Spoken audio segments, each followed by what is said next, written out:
हिंदुस्तान जिंदाबाद, संविधान जिंदाबाद, बाबा साहब भीमराव अम्बेडकर अमर है।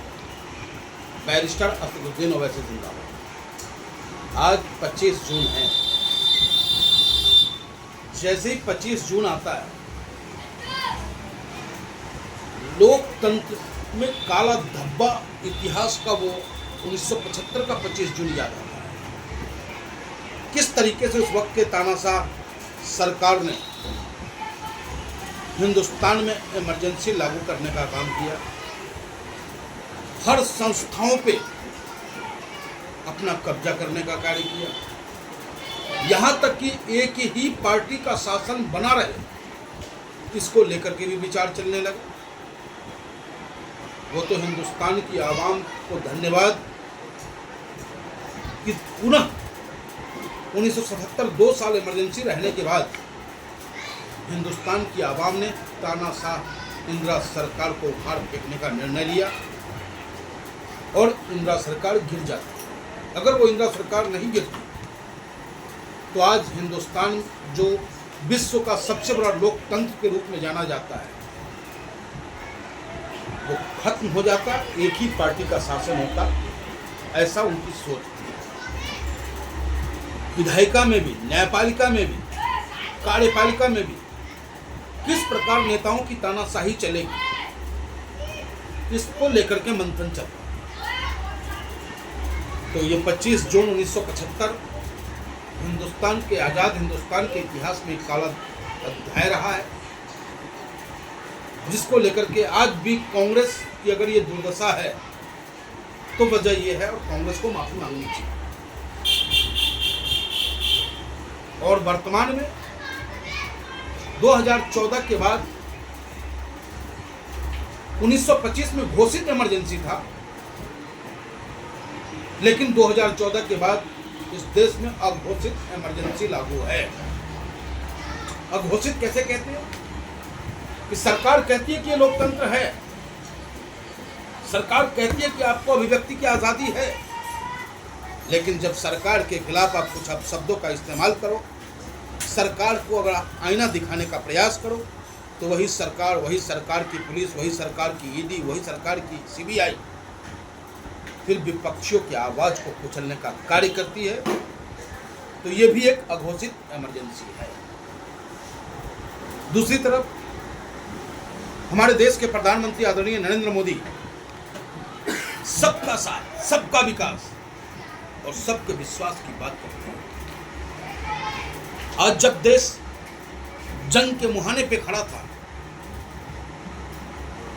जब देश के अंदर में आतंकी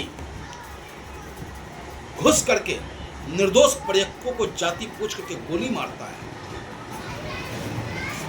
तो आतंकी घुसा कैसे? इस सवाल का जवाब देने से ये सरकार डरती है। जबकि सुरक्षा चाक चौबंद है, उसके बावजूद कैसे आतंकी आता है? सवाल उठाएं तो भाई हम देशद्रोही हैं,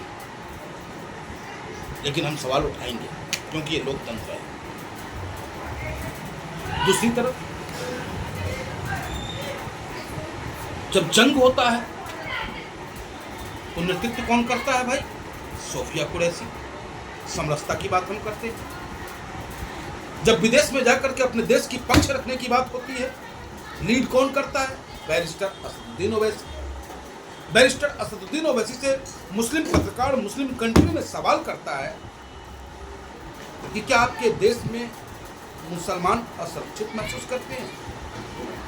क्या आपके देश में मुसलमानों से भेदभाव होता है?